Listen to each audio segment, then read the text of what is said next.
The Holi Bible 66 పుస్తకాల్లో దేవుడు అక్కడనే ఏ సందర్భంలోనైనా మరొకసారి నేను ఉద్ఘాటించి చెప్తున్నాను, ఒక్కడే అంటే తండ్రి అని దేవుడు మాత్రమే.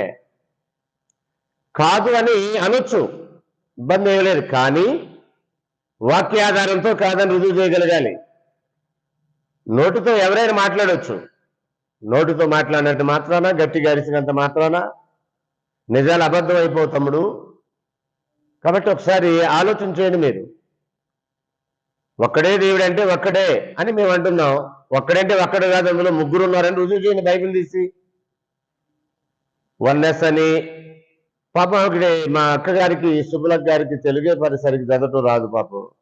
ఆవిడ వన్నెస్ అంటది, వన్ గాడ్ అంటది, మళ్ళీ ముగ్గురు ఎవరికి వాళ్ళు వేరుగా ఉన్నారంటుంది. పాపం ఆమె ఏం మాట్లాడుతుందో ఆమెకే తెలియట్లే.